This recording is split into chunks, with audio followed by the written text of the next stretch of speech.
Commence primary ignition.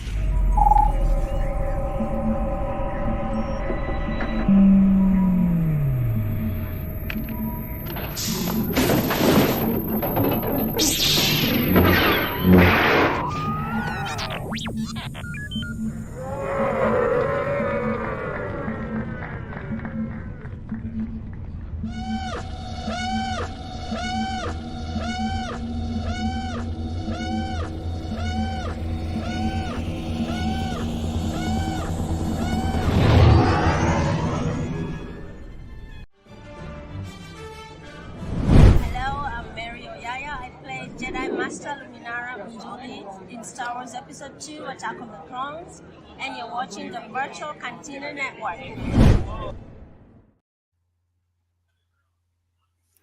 And we're here. Happy Pride, Star Wars Yeah. fans. Pride Month As you can and tell, High we Republic just Month. Yes. They're pretty much the same thing, which I guess we'll talk about in a little bit. Pride Republic. That's what we're going to call it now. That Great. Venn diagram is just a big circle. And it's great. So let's vamp for a couple minutes. 9 o'clock. Yes. 12? Wait for our crews to come in. Get Yes. everyone We got Mark ready in to party. there. Yep. Mark is watching over us. like a faceless god behind. He's like the man behind the screen in The Wizard of Oz. Yeah, I'm but, the wizard. You know, cooler than that. Yeah, he's the wizard. Pay no attention to the man behind the layout. Yeah. I'm not even doing lunges yet. It's true. This is pretty much just like Mark's workout hour. Yeah. He's doing great. He'll I be wish I there. could multitask like that. Oh my God, seriously. He's phenomenal at it. It's great. You don't want me working out in front of a camera though. That'd be a mess. I'd be like, hey, at least I'm moving. It's fine.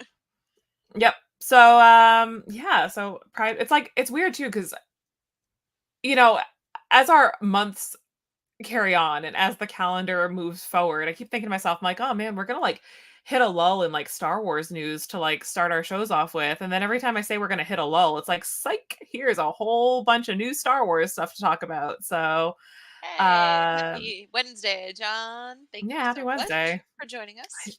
Barely know what day of the week it is anymore. So like that's why I'm Oh, I glad to know. have this. It's like, oh yeah, it's a Wednesday because I'm on a show. It's called Ashley Rushes Around Like a Lunatic.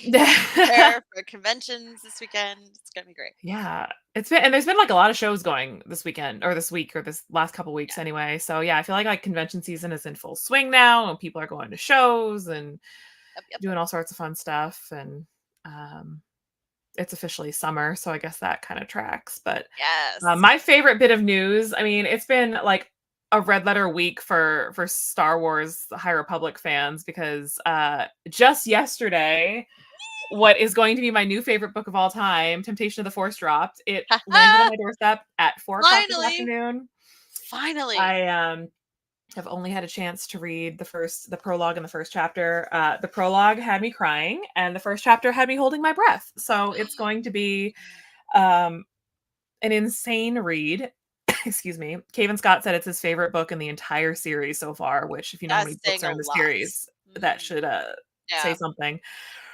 So my plans after the show are to slam through that book as quick as I can because I am. Do you want to rush it though, or save it? So I read The Eye of Darkness in less than 2 days. I slammed through it because I couldn't handle not knowing what was going to happen. Oh man! And I couldn't deal with like potential spoilers, so I hit it as quick as I could. And oh man, it was such a great read. So I'm really excited about this one. But also yesterday they announced Young Jedi Adventures is coming back for its second season in August. Yay! That's so amazing. We get more of our favorite little they're not even, I guess they're younglings, but like they're not Padawans yet. So can't wait for more. They're literal children. Small little children. The babies. And they're so cute. I'm also a little bit like nervous because their new looks, all of their new like outfits for season 2 are like traditional High Republic Jedi leathers. So it looks like they may be advancing towards that Padawan age. And I'm just real stressed because it's a real scary time in the galaxy for them. So now, is it in High Republic time or is it like? Oh yeah, This is Okay. happening concurrently with like all the stuff happening in phase 1 of the High Republic. Wait, are they on the ship? I'm sorry, the space No. station? Well, they visit Starlight Beacon a couple of Okay. times, but they are on a planet called Tanu. And they have most of their missions and everything are based on that planet, but they've done a couple of trips out to Starlight Beacon, and all of the adults who are watching the show with their kids are just sitting there watching the screen saying, "Oh, get those kids off that station. Get those kids off that station." Oh my god. Okay. So we're a little stressed about that, but it's probably right next to Bluey in terms of our favorite show in this household, so we're very excited for season 2. Yeah. And I guess we also can't talk about like new stuff without talking about the Acolyte. Oh my gosh. Oh my gosh. First of all, let's let Jamie savor this moment. Longtime viewers of this show will know that this is the project I've been the most excited for since, all of these got sort of quietly announced. Even before I was like aggressively into the High Republic, the thought of having a show set so far before the Phantom Menace was like, oh man, there's not gonna be a single Skywalker in sight. This is gonna be great. And then the High Republic came into my life and changed my life and introduced me to so many friends and people and really just gave me such a strong narrative and such a strong story to kind of lean on in really hard times that by the time the Acolyte had more of a story fleshed out, we kind of knew where it was going to be in the timeline. I was like foaming at the mouth. I was so excited. And those first 2 episodes, within the first 48 hours of them dropping, I watched both of those episodes 4 times. Just to sit and simmer in it and see gold and white Jedi robes on my screen and, see that era that I love so much just be in a visual moment was so good. And last night's episode, I think, was so special in that it was so unique in the Star Wars universe. I can't think of a show. I think we have a 48-hour spoiler ban. Yeah, I'm not gonna spoil it, but just from a context of how you feel about it. Visual, even just visuals. Like I'm not even gonna get into like characters or anything like that, but even visuals, it was just so unique and so different from I think anything that we've seen in Star Wars. So I'm thrilled with the show. That makes me happy. Absolutely thrilled. Yeah, I'm thrilled. And I am very firmly seated in the Yord Horde. Yes, I knew we were gonna recruit you.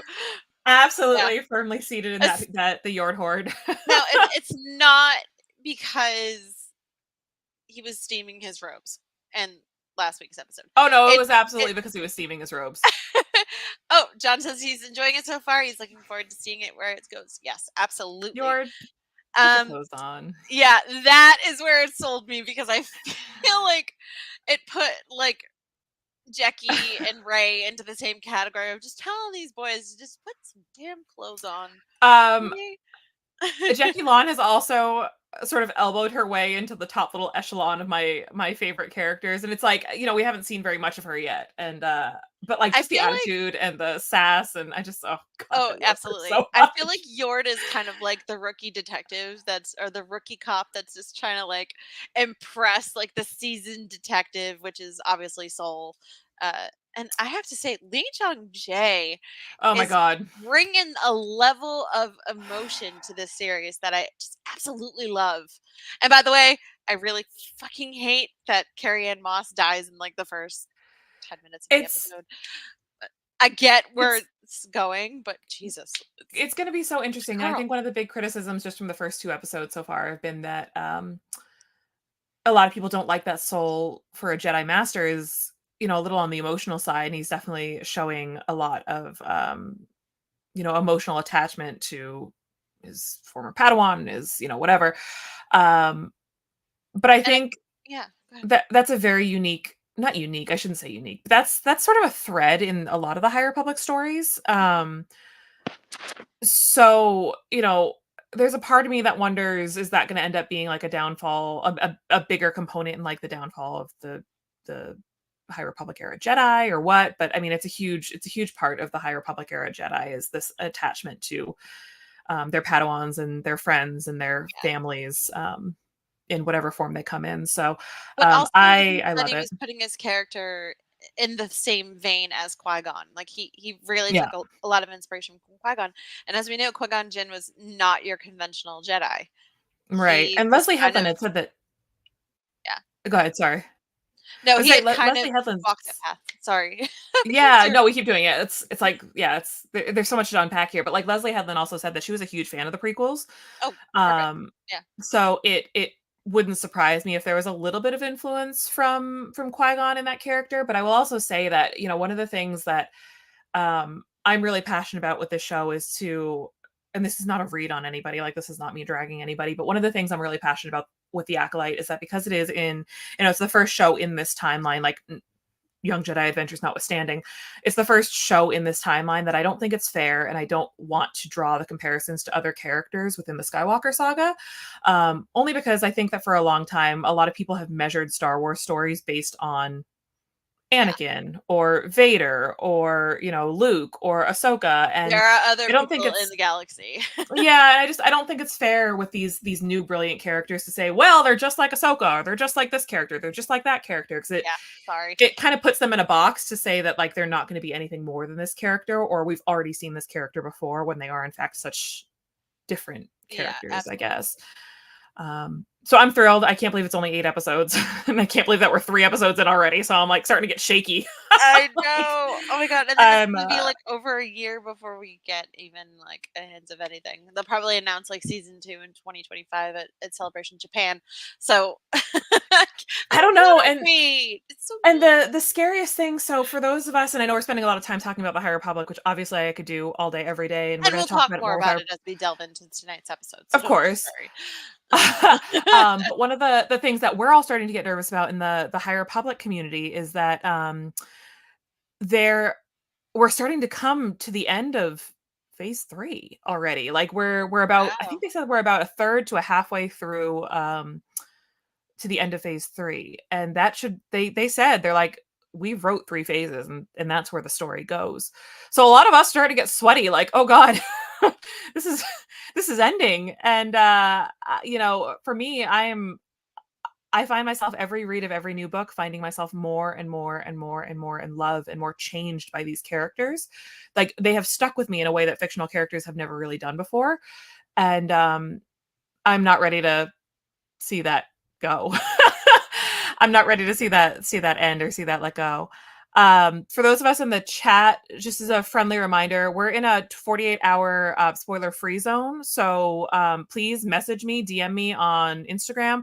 I will talk Acolyte spoilers with you. Yeah. Literally until I'm blue in the face, except probably not tonight because I'm going to go read Temptation of the Force.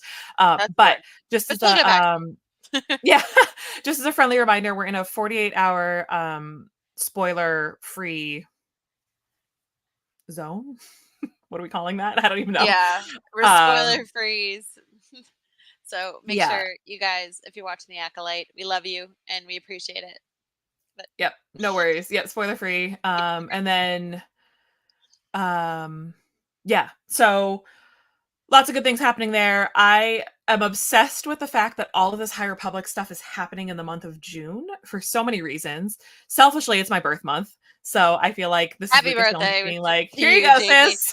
Here you go. this All this the is for stuff. you and you alone, which obviously is not the case, but I like to listen.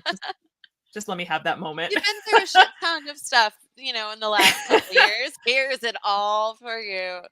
When I Exactly found the way out you want it. that Temptation of the Force and The Acolyte were coming out on the same day, I was like, okay, I love this. I You love have to this. And choose. You can only have one. oh man, and I also listen. I'm just gonna lean on it. I think that June should be High Republic month. I think we should be doing nothing in Star Wars but celebrating the High Republic in the month of June, because on top of everything else, this is the queerest Star Wars has ever been, Absolutely. and it's Pride Month, and I think that that's beautiful. It is. I'm loving it. That's beautiful. Um, the High Republic era of storytelling introduced so many queer characters. And not just the background, not like this rando Jedi that you see in one chapter and never see them again, or not just this one person that gets sacrificed or dies and happens to use, or happens to be a queer person just for the sake of having inclusivity. Like, these are like leading characters. These are our main characters, headlining characters whose, identity is celebrated, but it's also done in a way that's just so organic, and it doesn't feel forced. It doesn't feel like we're checking a box. It doesn't feel like we're, going for the bingo card to say, yep, okay, we got our lesbian character. Yep, okay, we have our they them pronoun user. Like, it's just very organic and very intentionally done, but Yeah. not in a way that makes you trip over the story to get there. It's like life. It's nothing is forced, nothing is shoehorned. It's people are just who they are, and it's great. And there's nothing done sort of as like an afterthought, right? And I have a lot of very complicated feelings about this, but I remember when I use Harry Potter as the example, and we are not going to get into the politics of Harry Potter on the show, but the afterthought of like, oh, and by the way, Dumbledore is gay, and then that's not representation, because that wasn't, as the story was ongoing and as the books were coming out and the films were coming out, like, it wasn't something that, like, I don't know, it just wasn't something that was mentioned in the books, and it didn't feel authentic. It was an afterthought. It was an afterthought, and it was like, Yeah. oh, well, we're gonna try to win some people over by making this big main character a gay character, and it just didn't serve anybody. Didn't serve the character, certainly didn't serve the author, didn't serve the fans. And that's not really how representation should be. I think, if you're gonna really truly embrace representation, you do it right out of the gate, not as an afterthought. Absolutely. And we're doing this thing in Star Wars where we are doing that right out of the gate, and we are celebrating these characters right out of the gate. And I think that that's tremendous. I just think that's so great. So, do you want to start with your first High Republic? Yeah, character? my list. I have like a whole list of like. I was gonna say your whole scroll. Roll it out. Let's go. Well, listen, I'm not going to go through every one of them, because honestly, some of them, I don't even know if I want to call them spoilers, but for the sake of not getting too much into the Acolyte stuff, we're not going to talk about the most recent characters. Absolutely. But I think the two that really stood out to me, just in reading the books for the first time, are Jedi Master Cantum Sai, who I'm already tripping up over it. They're a gay character, but they use they them pronouns. And when I was reading through the first, Cantum Sai appears mostly in the High Republic Adventures, but also appears in some of the young adult novels. And as I was reading through, I just kept thinking to myself, I'm like, they introduced a character using they them pronouns, and I didn't trip over it even for a minute. I didn't read a page and think to myself like, oh wait, there they are, they're the they them pronouns. Like, it didn't feel that way. And hearing Cantum's story and their backstory and their relationships, especially as a Padawan of Master Yoda, hearing their story of how they almost left the spoiler alert, I guess, for a book that's been out for like 2 years now, but like leaving the Order for the sake of pursuing love and then finding their way back to the Order. It was beautiful, because I think for a lot of Jedi, the idea of relationships and love and, romance and everything is kind of out the window. That's not the case in the High Republic. But the relationship that they experienced was one that absolutely defined their style and their way as a Jedi. And I think ultimately made them become a much stronger master for their Padawan later on, who also ends up having some romantic storylines of their own that they have to kind of go through and sort out. So I think Cantum is like a perfect role model for that specific character, who we'll talk about in a second. So yeah, Cantum Sai. It's pretty awesome. So we can go back and forth. I don't know if you want to just go back and forth, because like most of mine are High Republic characters I wanted to celebrate, but I know you have a lot more like way down the timeline characters that you wanted to talk about. So we can't talk about Pride Month without talking about our resident space Tomb Raider, Dr. Kelly Luna Afra. What a trash human. We're finally talking about Dr. Afra on this show. We will get more into her. Trust me, we were going to have an Afra episode, but we can't have Pride Month without Chelly. So And just for clarity, she's not a trash character because she's gay. She's just a trash character. she's By she's her own admission. our favorite walking disaster. That's what I should What a say, mess. because this girl needs What a mess. all the help she can get in this universe. A cat keeps running up to me and stabbing me with her claws and running away, and I'm like, but I can hear her Like, yelling in the hallway. Pay attention to me. Look at my show. Okay. Trash. She's trash. Yeah, she's so she's a really tough character. Like, she's been through a lot of scrapes. She ends up being kind of a lackey to Vader, and Yeah. running afoul of Vader at the same time, if you can that's possibly do that. But she kind of has some complicated personal relationships. So not only did she manage to break Santa Starros' heart, which we'll also cover Santa right now, I guess, as well, because you can't have do them hand in hand. Me as well. Yeah. So they were together at university, and apparently Chelly betrayed her, broke her heart, and they end up having to team up. And it's just, Santa's not happy. Santa's got a lot of rage about it. She wants her dead.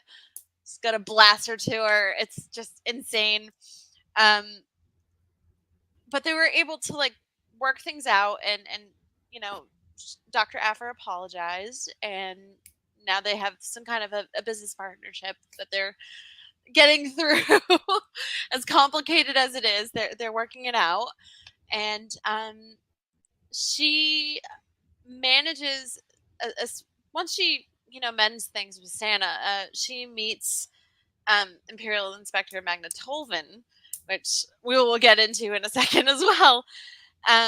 They were trapped together in the mouth of a worm god, of all things, and just ended up making out. Is neat. When you are on death's door, what do? You make out with the most closest person next to you, I guess. And Dr. Aphra is like, it's such an unhinged comic series. I love it. It's so crazy, good, but it's so good. It's so good. You Alyssa read it, Wong, you're like, what? Heather Antos. It's been a fantastic series so far. So yeah, if you're wondering about those, please pick up the Dr. Aphra comics. They have several omnibuses. Totally worth getting. Such a fun, like, it's like Indiana Jones in space. Yeah, with and this is my thing with Dr. Aphra, and everybody is always like, yeah, Chopper's the murder droid, Chopper's the murder droid. I'm like, I don't think you've known Fear until you've read the Dr. Aphra comics and seen BT and Trip. Those are like the two most terrifying droids in all of Star Wars, and if you know me, I'm actually terrified of like Imperial probe droids. Yeah, that's the thing. It's like these are relentless. Like, I have some screenshots that I've saved on my phone that I use as like emoticons that I send to people, but it's like the glee that they take in causing violence is really frightening. Yeah, basically it's like Hostel, but it's these two droids. So we'll just go with that, shall we? Read Dr. Aphra because it's a great series, but also understand that you will probably have a lot of very visceral and frightening moments with two droids that will live rent-free in your brain. I don't know. It's Pride Month. Maybe they're gay, Can droids be gay? I mean, torture. 3PO, so yes, of course, but like, that's called sadism, and we're not getting into that in this show. But Alyssa Wong, so you mentioned Alyssa Wong because of course she's a prolific Dr. Aphra writer. I think she's probably like, or they're probably one of the most easily identifiable with Dr. Aphra writers. They're also largely responsible for another queer character in the High Republic, who we talked about in our last show about Vernestra. Crash Ongwa, who is also known as Alice Ongwa. Crash is another very messy character, so I guess she kind of has that in common with Dr. Aphra. But Crash was actually modeled after and named after Alyssa Wong. So Alyssa has had a lot of influence over that character. And Crash is similar to Dr. Aphra in that A, she's a messy character, but B, she's also kind of like maybe a little less Indiana Jones, maybe a little bit more like space detective, I guess. Crash is she ends up taking over her mother's business of personal bodyguarding, and like, you know, a person being like a personal protector for these elite folks on Corellia. And she ends up falling in love with a singer named Spheno, and they start out as like best friends, and they've been best friends all along and everything. But obviously, as sort of like what we talked about with Dr. Aphra, when the heat comes on and you start to realize that, oh crap, I could die at any moment, it's the time to start embracing those relationships. Yes. Exactly. Exactly. So Crash takes that opportunity and, you know, admits her feelings for her lifelong friend, for Spheno. And Spheno herself is actually this fascinating character because she's a pop star who starts out on like this family band, like sort of sound, like, kind of get the feel of like this like Partridge Family-esque like family band, and she ends up ends up becoming like this pop sensation on Corellia. And she's the character design on her is outrageous, so cool. But she also ends up demonstrating that like she's not just like a pop star, like she has a lot of she's learned a lot from Crash, and she's definitely learned how to protect herself and how to be out in the field, and ends up becoming a big asset to Crash, but also kind of ends up becoming a big sort of like moral checkpoint for Crash to kind of make sure that Crash doesn't, you know, crash and burn, which is a joke that's made a lot in the comics, I guess. Yeah. But they appear, the two of them appear largely in the High Republic Adventures comics, and now in Phase 3, we're starting to see them reappear in other places, which is all I'll say about that for right now. But so the High Republic Adventures comics, but also in Midnight Horizon, which is a young adult novel at the very tail end of Phase 1. So if that's your jam, it's a lovely lovely little couple, lovely representation there. I just love them. They're fun. And it's also nice, you know, we've talked about this a little bit, having the representation come from an actual queer person, like instead of it being a straight person trying to sort of force the authenticity. I think what we're seeing now in Star Wars across the board is that there is so much more representation for queer folks and for women and for younger writers, older writers. Like, we're getting a lot more diverse writing. So I think we're starting to see a little bit more authenticity with that, which is the way it should be. We love to see that. Absolutely. All right, who's next? Magna Tolvan. I know I just mentioned her real quick.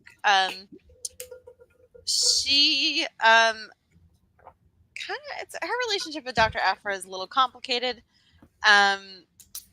She was created as a foil for Dr. Aphra's like frenetic thing. So she's very stoic. She's very calm. She's straight-laced Imperial by the book, does everything but right. Not straight. But not straight. Yeah, she's got some big time vibes with Dr. Aphra, and she finally embraces them when the two get stuck in the worm mouth, and they just hit it off. And yeah, it, as you said, it just, when things are on the line and life is about to be snuffed out, relationships happen. Take your chance, man. Shoot your shot. Absolutely. But it's just really cool to see how she went from like an Imperial inspector to like totally caving and being like, all right, well, she ran afoul of the Imperials, but I think I'm in love with this woman. So where do I stand? Am I going to be an outlaw with this? So it's kind of hard to. Yeah, she definitely had her story took a hard turn for me. Like when I was reading it, I was like, oh yeah. Oh, okay. All right. Like I feel like her, and this is sort of the beauty of Aphra, as I think that, you know, even though she's a trash character, she's a trash human by her own admission, she ends up bringing out a lot of weird things in people, weird and beautiful things in people. Because she's authentic. That's the thing. She is. Yeah. And I think it catches a lot of people really off guard. And I think she kind of knows how to like leverage that and use that in her favor.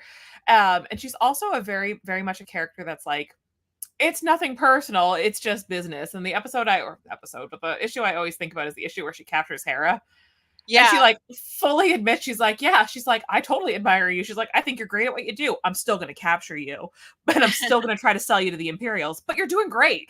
Like, she's just a very, It's very she's much just, the Lando way of doing things. yeah, it's just all business to her. It's all business, and it's all in whatever's good business for her. So yeah, I think she has a lot in Lando, a lot in common with Lando in that regard. It's like this is I'm looking out for number one, and Always. I'm number one always. There are many people So, like that in this galaxy far, far away. yeah, she definitely. I'm just thinking about her. She definitely has a lot of common ground with good old Lando Calrissian. So for better or worse. For better or worse. Yeah. So next on your list, Jamie. Next on my list, I don't know. I was trying to do this in like some sort of order, and I feel like I don't have any order right now. So I'm just going to continue bouncing all over the High Republic. Although I guess the next logical jump for me also kind of takes place in the High Republic Adventures comics, and I need to pause here and just make a comment about so for those of you unfamiliar with the High Republic, because again, this is my lifeblood at this point, so I sometimes lose sight of the fact that not everybody is as invested in the story as I am, and that's a-okay. The story of the High Republic is separated into 3 phases, and in those 3 phases, there are different stories and different reading levels that all kind of tie together, but some of them are meant for younger audiences, some are meant for older audiences. All 3 phases also feature a Marvel comic run, which is meant for adults, and then a Dark Horse produced comic run meant for younger audiences called the High Republic Adventures. We're not quite at the level of like Young Jedi Adventures where it's meant for that preschool age, but it's definitely meant for like younger readers. The artwork reflects that. The stories reflect that. The stories are starting to get a little bit more serious, but it's important because the characters that I've mentioned so far, Cantum, Sai, Svino, and Crash, and then the next 2 characters I'm going to mention, all live in this High Republic Adventures era, which means that they are written for younger audiences. And I, especially living in the state of Florida, cannot understate how important it is that queer characters are written authentically, organically, and often for young audiences. Because the more that younger children embrace, see, accept, learn that these characters and these people are everywhere, right? Queer folks are everywhere. They've always been there.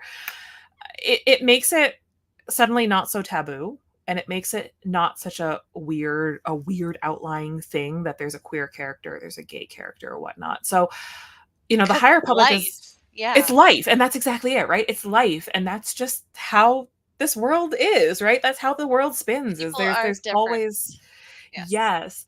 And so seeing this much representation in the High Republic is amazing, but seeing this much representation in the young readers and these comics geared towards younger audiences, and even in the High Republic, even in Young Jedi Adventures, I can think of a character, Jovi, who uses they them pronouns, and this is a show made for preschoolers. So for me, sitting my child down in front of this show and seeing that was like, oh my gosh, like it's kind of like Sesame Street in the regard that you learned that there are people who speak Spanish. There are people that look different. There are people that are all different kinds of colors. Like, you learn about the diversity and the differentiality and people and in walks of life. During watching shows like Sesame Street, it's something we've grown up with. The Sesame Street's 50, 60 years old now. So all these people that are against that, guess what? You grew up with Sesame Street. It taught you that there are many different people in this world. So this should be really different. Right, exactly. And for me, you know, I sometimes lose sight of the fact that I was really blessed and really lucky to grow up with all sorts of queer representation in my life. I grew up at a theater. So, I mean, it was just, that was it. And, you know, having queer family members and having queer friends and sort of coming into my own, mostly as an adult. Art kid. So yeah, exactly. Right. But, you know, I think for people like us, we've been, and I don't want to speak for you, but I should say for me, I've been really blessed to have a lot of representation in my life. And now it's my job to make sure that my kid has a lot of representation in her life.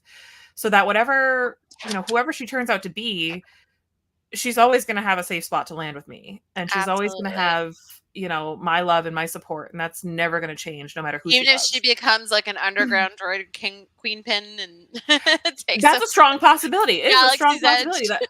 that my kid is hustling people on Galaxy's Edge in the droid pit. That's a strong possibility. You know what? I embrace that. Could be worse. Yeah.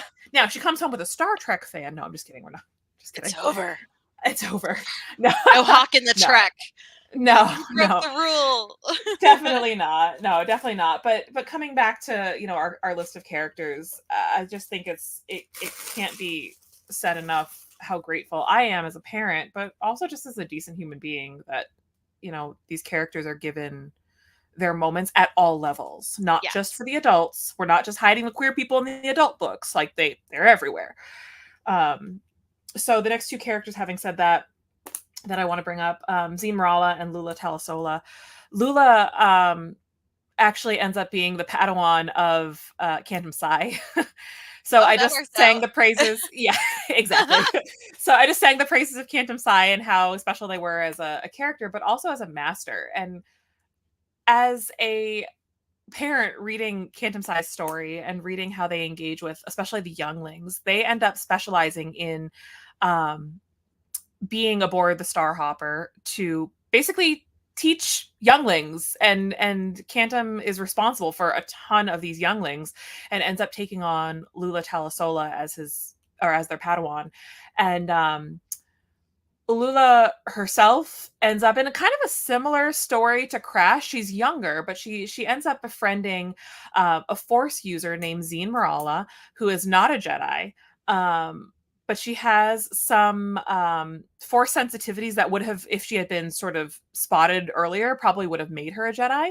So they end up leaning a lot on Zeen's skill, but not as a Jedi. And she and Lula end up becoming best friends, and their friendship is so cute. It's so sweet. And then as things happen with Starlight Beacon, they are separated, and Lula is presumed, she's missing, but she's presumed dead with Starlight Beacon.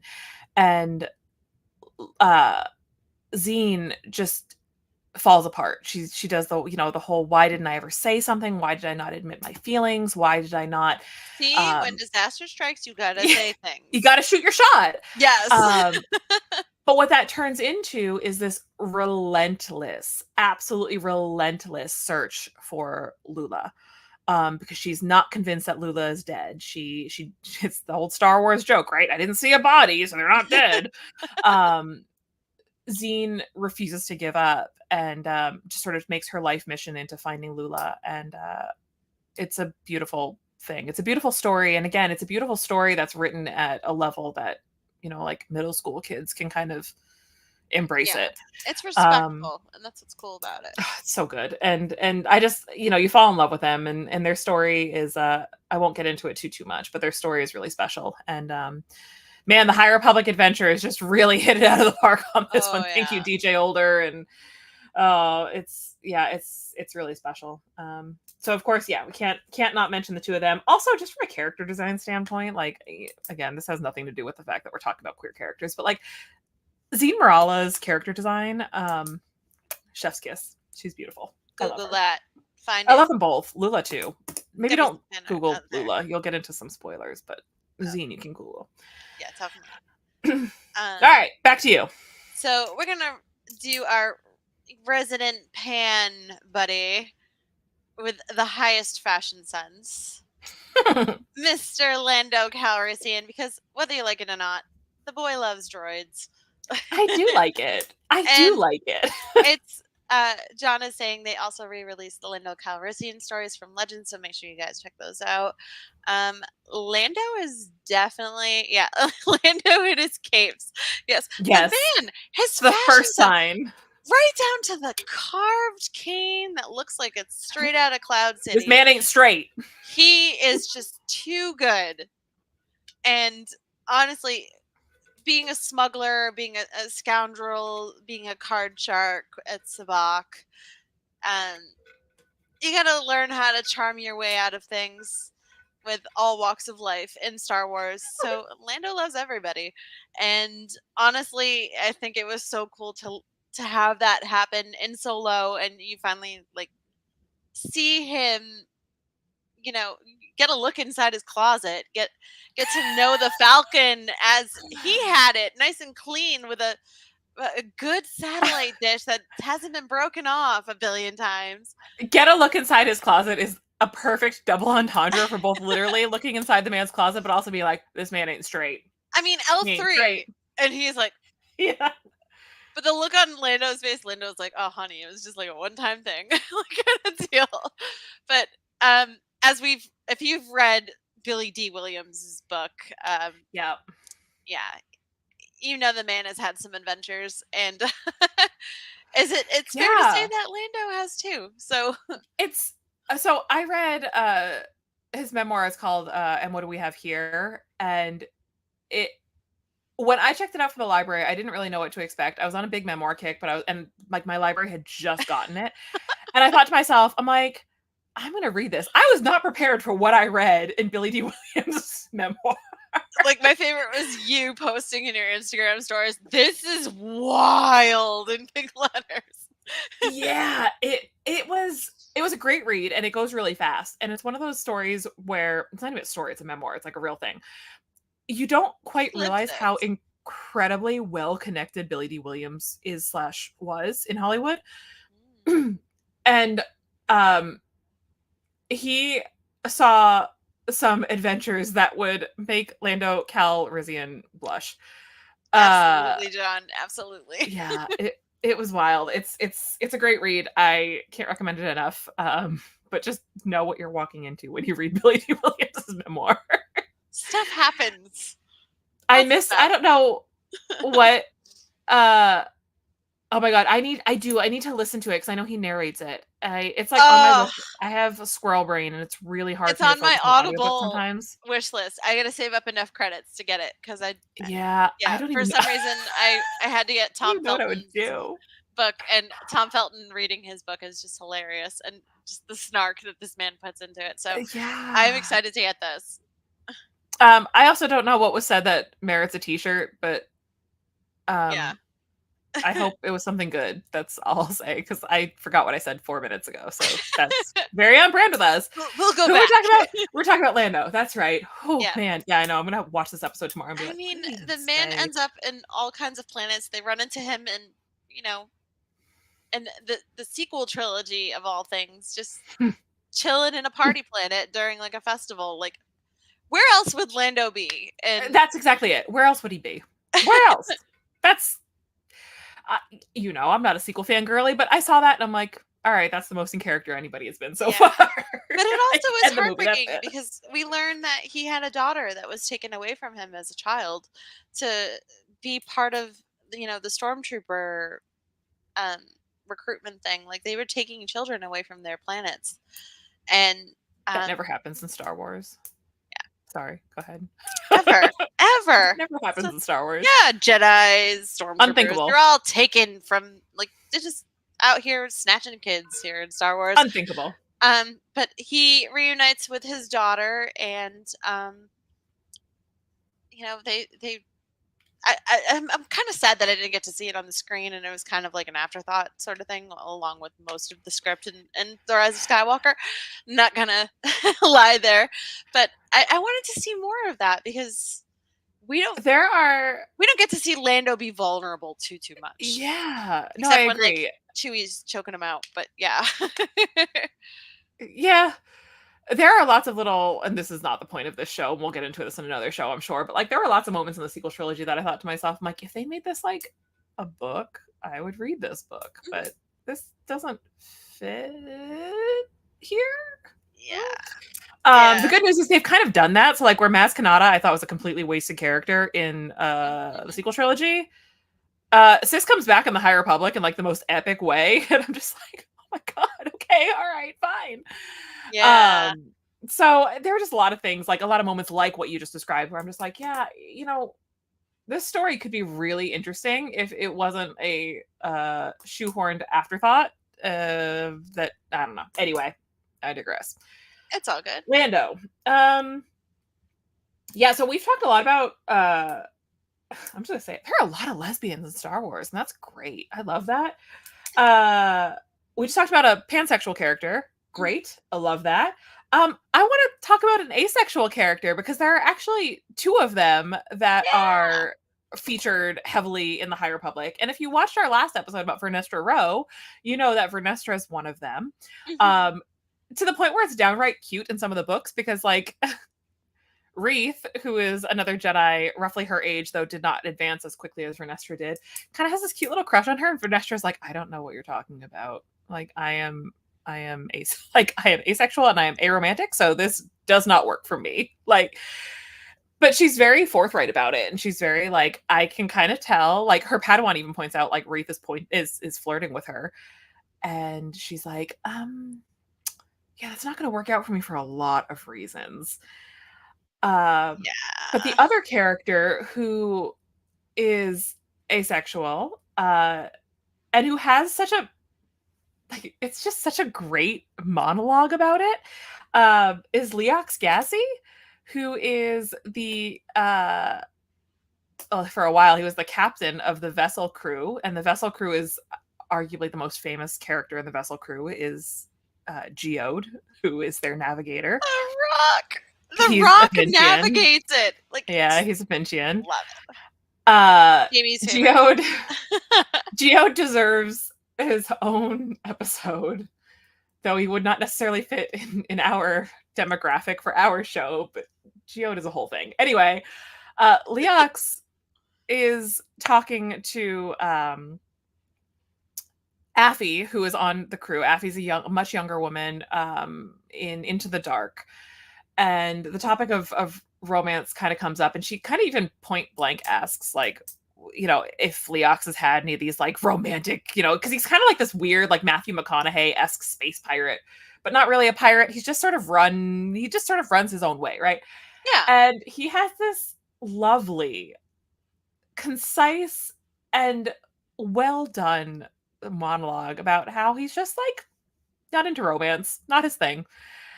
And at least in Star Wars, and that sort of happened before Vernestra's sort of introduction or to the topic, at least in Star Wars, and I've read a lot of Star Wars books, I could not think of another situation or circumstance under which an asexual or aromantic character had been brought up. And I was like, yeah, okay. Yeah, all right. definitely not. You know, I think part of why it was so surprising to me is that we live in this era of fandom where there is so much shipping culture, where everybody feels like they have to ship a character with another character. And like, that's fine and well. Listen, I'm not here to like rain on your parade. You want to ship a character? Lando. Sorry. Fine. Han and Lando. Love that for you. No, it's not me. I love that. Yeah, I mean, but if it was, I would say, listen, it's great. It may not jive with canon, but like, that's what fan fiction is for, right? Yeah. Get the net. It would change canon pretty dramatically, actually. But you know what? It's fine. That's what fan fiction is for. But in an era where everybody is so focused on shipping, I think we lose a lot of sight of what other relationships could look like, right? Like friendships or familial relationships, or you know, relationships that don't rely on romance. And I think a character like Leox reminds us that you can have these fascinating, well-developed and unique characters and not have to have them be romantically attached to somebody. Exactly. And it's very rare we get that. Yes. It's amazing. And I will say, and I haven't delved too much into the depths of like the AO3, the Archive of Our Own fan fiction sort of database. So I don't know this for sure, but the last time I checked, which was a while ago, I didn't actually see any fan fiction where Leox was paired with somebody. And I was like, the fans, they are listening, because he's not romantically attracted to anybody. So like, that's great. Like we're honoring that. That's the best way to honor a character. I throw the cord everywhere, but yeah, and that makes me so happy, because it's like, you know how fans will just do whatever they want with whatever characters. I sure do. Yes. So I think that's amazing, and it's respectful. So that's as cool as it gets to me. And I haven't checked recently, so like, I don't know if that has changed in recent history, but yeah, but I was just pleasantly surprised to see that Yeah. we had not run afoul of Leox Gassy. And also, if you're an audiobook fan, a fun fact about Leox is that they absolutely modeled him visually on Matthew McConaughey, and Okay. they they modeled his voice like his voice speaking patterns after Matthew McConaughey. So when you listen to the audiobooks, It'd be he a doesn't lot say all right, all right, all cooler right. if you did. That's the voice. It's the voice. Lincoln. It is spectacular. He both looks and sounds like Matthew McConaughey. And while I will be very nervous if they ever adapt these books to like the big screen for like movies, he has to be Leox. Like for so many reasons, Is he an he older has character? to be Leox. Because I would say he's in his like late 30s, early 40s. So like Yeah. Matthew McConaughey might be a little old, but still like Ryan Gosling doing a just- Matthew McConaughey impersonation. You can he accept looks that. and sounds just like him. And he's just like the Vessel crew is such a great trio of characters anyway. Like they're so wonderful and wacky, and like they're such a great found family. But yeah, Leox is really in a league of his own. He's Yeah, good. totally. We can, yeah. I think that'd be All right. fun to have in on the screen. But Yeah. I'm gonna delve a little bit into the High Republic for our first NB characters. Tarek and Seret. Yeah. Absolutely. We have to get into I had them. kids in the cooking, I just They're yelled. featured in the Marvel Star Wars High Republic comics, so you can find them if you pick up the omnibus or if you want to get like the single volumes here and there. They are the first trans non-binary Jedi in modern galactic lore, so they are big time, and they use the pronouns they them and their as individuals. And they're Kotabi Jedi. They share a linked mind, which is so cool. So aside from being twins, they literally can finish each other's sentences because they know what the other one is going to say. So that's pretty wild. Definitely worth checking out. High Republic number 6. It's got a really cool like variant cover featuring the twins on it. But yeah, they're like the first ones, Tarek and Seret. So There it's is like one other. I love like the palindrome kind of thing. It's like the same thing forward and backwards, so that makes me happy Yes. as well. Being the grammar nerd that I am, so. They have Oh, Anthony Riley says they reminded me of the Binars from Star Trek. Absolutely, yeah. Oh, Anthony, hey, how are you? I didn't like see you sneak in. What's going on? Yes, so they're lovely, and I'm trying. My brain is doing the thing where I can't remember what I said 10 seconds ago. There is one other trans Jedi in the High Republic whose name is absolutely escaping me right now, and he is oh god, it's so annoying. I literally can't remember his name. But he has this really cool power. His species, their eyes look like galaxies, and when you sort of lock eyes with them, you can basically kind of control somebody, which is really great. Also in the High Republic Adventures, also a affiliate of Crash Angua. So I mean, I'm just saying it is the queerest it has ever been over in Star Wars right now. But Absolutely. he's lovely, and he talks about his experience. Oh god, what is this character's name? It's gonna drive me crazy. He's not in very much of the story, and that's why I can't remember it so much. But he talks about his experience as a Padawan and how he just felt very uncomfortable in his skin. And he talked about how he connected with his master, and his master basically just said, okay, so what are we going to do to make you feel more comfortable in your skin? And the character came out as trans and did really, really well as, in this, this body of who they were always meant to be. And then, like most great characters in Star Wars, their master ended up biting it, and that changed things for them as well. But it's going to drive me absolutely crazy. And I can picture his face, and I just can't picture the name that goes with it. I just feel like I lost my High Republic card. So if anybody in the comments knows who I'm talking about, go ahead and call it out. And Jamie, I am trying to Google the answer based on all the things you're saying, and I can't find it. So it says introduced in tie-in novels in 2016 and 2018, respectively. The first 2 trans non-binary characters to appear in Star Wars canon were pirate ruler Elodie Merakavanya and aspiring scoundrel Taka Jamarisa. So neither of those characters. Nope. Uh, Sorry, but that's what it is. We're gonna be looking this up. I'm sorry, friends. I know, it's really deeply annoying that like I can't find this character. What? I'm gonna try one more thing. No, no, no. Rue? It's Rue! It's Rue! Yes, it's Rue. Yeah. Okay. Tell me about Yeah. Rue. Well, I just did. So the only thing we were missing was his name. So there you go. Yeah. His name is Rue. It's Rue. Yeah, listen, there are characters coming at us like left, right, up, down, and sideways in the High Republic. So it gets really wacky trying to keep track of everybody because Understandable. everybody is everywhere. It's like Game of Thrones. They just keep throwing them at you, and you're like, wait a Very minute, who's that. that guy? Remember that guy that was Very in that. there, and now he's yeah. So it's Yeah, just- and what's it's great is that. like now that we're in phase 3, all these characters are like finally starting to come together. But Rue's story has actually appeared in phase 3, but it's like a blink and you miss it kind of thing. Like it happens really quick. So yeah, Rue. Oh my god, I cannot believe I could not think of his name. But yeah, he's a super cool character with a species that we've never really seen before, and his eyes are crazy. So definitely enjoy that. And then the last, so I have two other, listen, it's the queerest Star Wars has ever been, and I've said that a million times, but like also in the High Republic, we've not talked about Jordana and Silvestri Yarrow. Go for it. They're gay. No, I'm just kidding. I was just like, yeah, they're gay. Oh man, poor Silvestri. Like Silvestri and her mom end up having this big old fallout because Silvestri has a conscience and her mother ends up working for people that aren't so great and developing some things that aren't so great for the galaxy. And kind of like our girl Sabine. Yeah, kind of. Except Silvestri is for a while has assumed that her mother is dead, and she ends up getting adopted. I just found Rue. Yeah, there they are. There's Rue. Yeah, with his whack job eyes. I'm sorry. Like we love to see it. He's got like what's her face? Nebula eyes.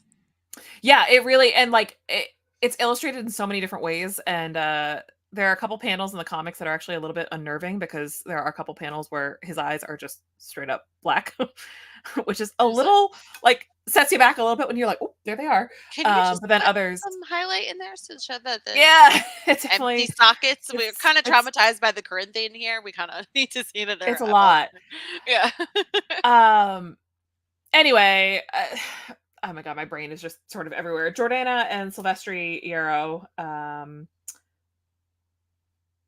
Jordana is of the Santekas, and in the High Republic that becomes very important.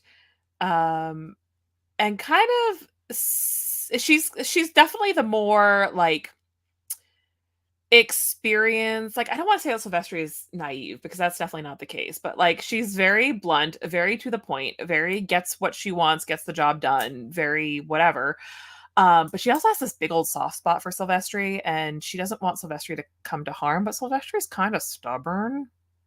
So they have a really interesting, power dynamic, and the two of them end up pairing up with some folks that you would not expect them to pair up with. And it's fascinating to me because the two of them, you start to see where their lines are kind of drawn and like what they're willing to do to protect one another, but then to also like protect their own individual missions, their own individual investments in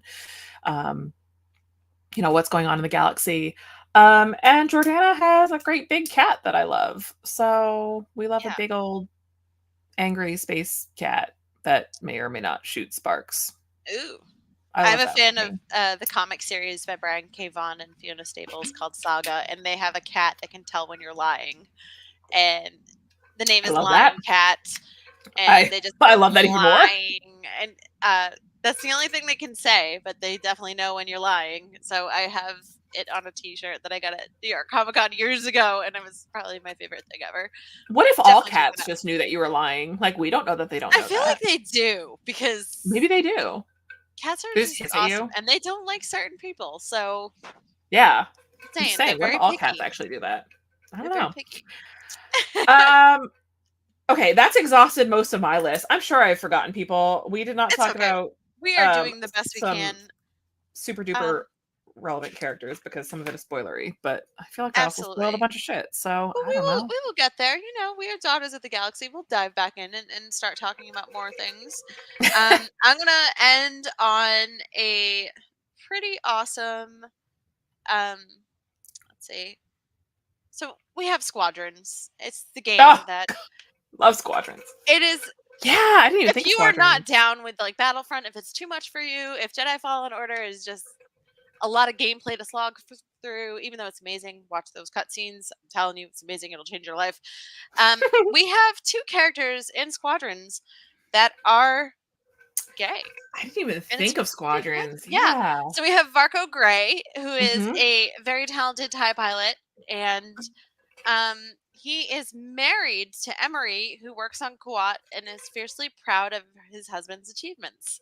So that is amazing. We also have Keo Venzi, who is a force sensitive Mary Mary Ellen. Ellen Yeah. pilot seeking adventure and found it on the Galactic Racing Circuit. So they go by the pronouns they, them, and they're NB, non-binary.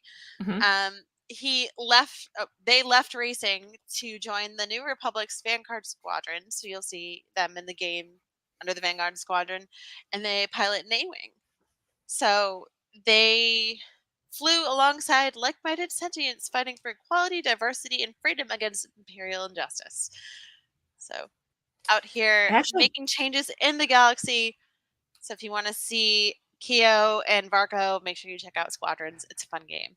and Pilot a Squadrons TIE totally fighter. reminded me there are queer characters in the Alphabet Squadron too. Mhm. Yeah, see, these are all things that like my brain now is like, yeah, see, but this is sort of what we were talking about at the beginning of the show is that we've entered this wonderful age where like there's no way we could get through all these characters in an hour. And as it is, I feel like we kind of did some of these characters to service by like running through them so quickly. Right. Because But I feel like we could get back to them if we wanted to do like a future episode of Daughters of the totally. Galaxy, especially if they're NB and if we wanted to delve into it some more. We can. The door is open.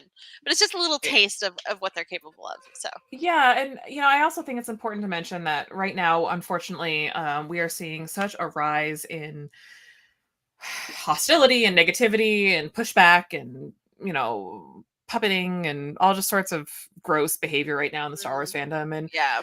what I applaud, especially creators like Leslie Headland so much with, is that she's very staunchly like, this is what we're doing. Like this is where we're at, and this is what we're doing, and we're not going to apologize. We're not going to make ourselves small or these characters small or change things just because it might make some folks uncomfortable. My favorite thing is it's Um, undeniable how much she loves, as you said earlier, the prequel trilogy.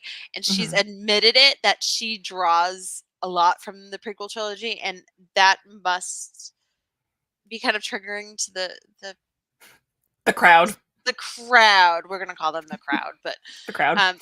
that find fault in everything that Disney has done with Star Wars. And honestly, it's a callback to what you already know. It's a callback to what already Yeah. exists. And oh hey Juan, welcome. Haven't seen him in a hot minute. And you know, I think a lot of people who even love the like who love Ahsoka so fiercely Yeah. also forget that Ahsoka was written as a queer character in the E.K. Johnston book. And Yeah. it, you know, it didn't really come up so much in the Clone Wars, and it certainly hasn't come up in the show or Rebels or anything like that. But she was written as a queer character in that book, and that book is still sort of considered canon.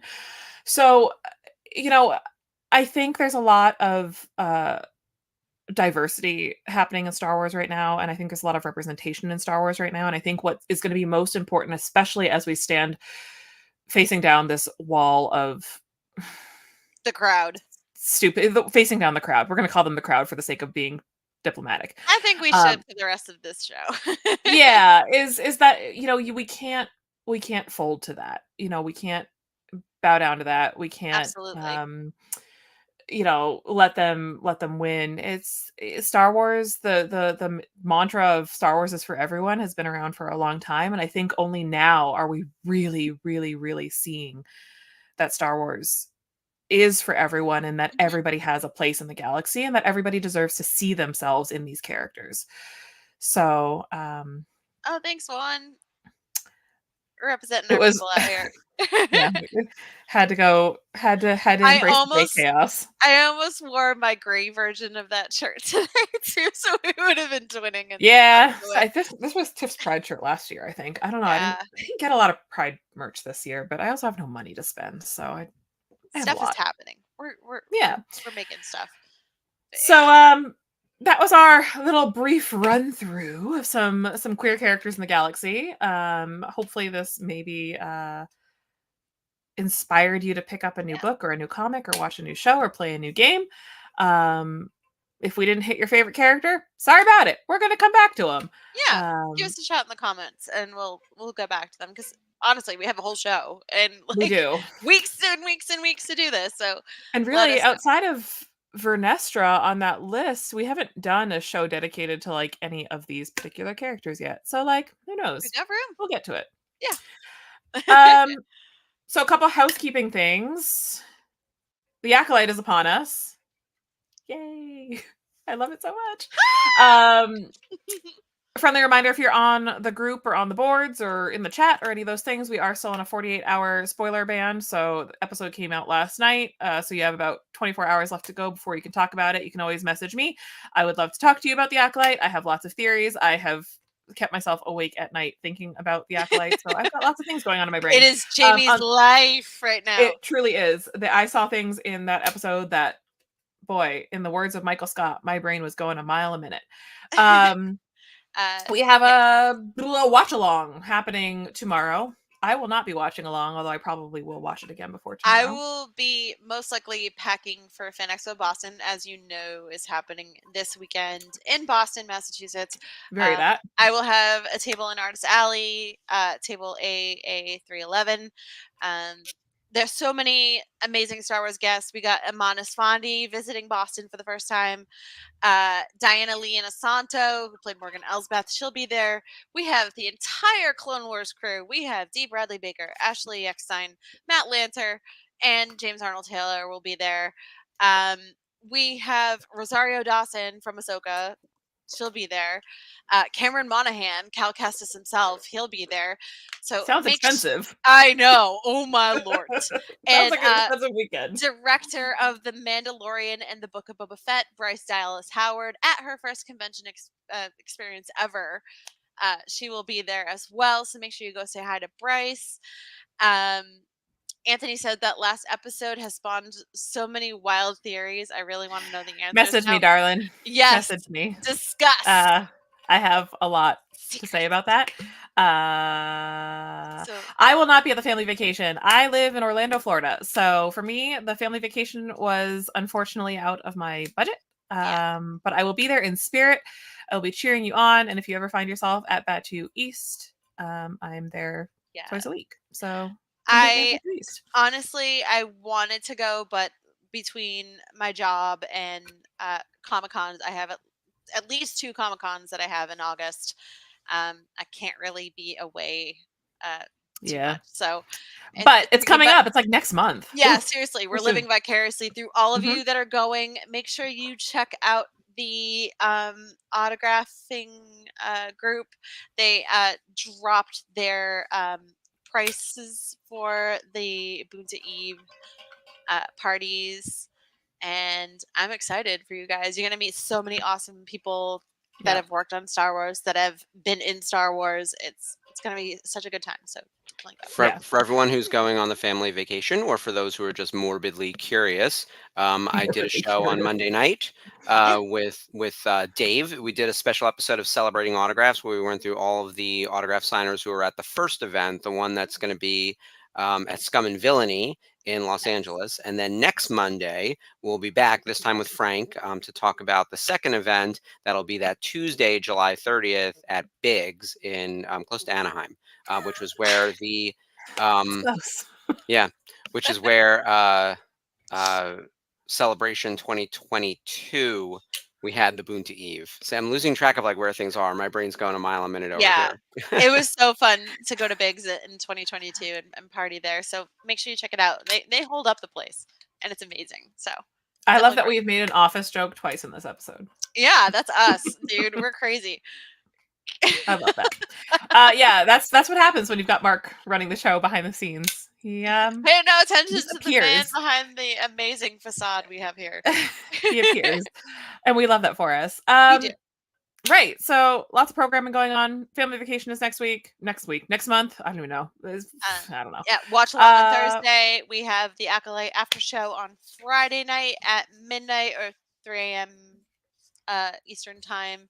Make sure you guys check that out or watch it when you're more awake. Oh my god, that late? Oh, Yeah. oh, It's when it drops. past my Gotta give bedtime. it enough time. I know, but that's why it's Way great past that my it's on bedtime. YouTube because you can watch it when you're conscious. Exactly. Like I do. We love to see it.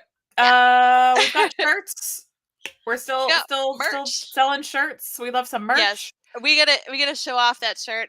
Ski Pruckle himself, Skip, met the fantastic Professor Hu Yang himself this past weekend in Dallas, and got to rock an amazing Hu Yang is for the Younglings t-shirt and give him a patch as well.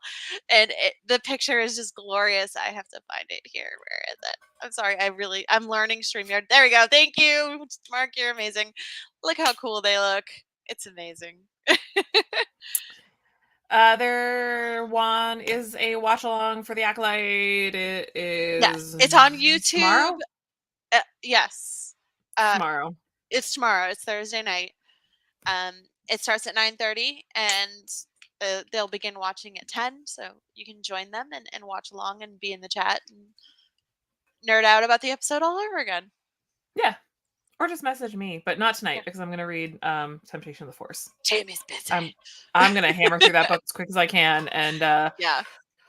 If the first 25 pages are anything to go by, I plan on being emotionally unwell for the rest of my life, and I can't wait.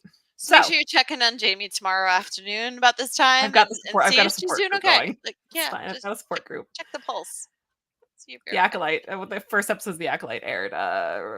Our friend Rooks may or may not have had emergency services on retainer for me. It's fine. I didn't need them. We're good. Anyway, with all that in mind, thank y'all for hanging out with us. Yeah. Thanks for joining us. Happy Pride. Happy Pride, everybody. We're done. Yeah. Oh no, one, I didn't draw that logo. That I think that was published on StarWars.com, but it's pretty amazing. I love it. It is pretty great. Yeah. It's pretty great. All right, friends. Thank you for joining us. We love you. We love to see you. Hit us up on Instagram if you've got any questions or just want to chat.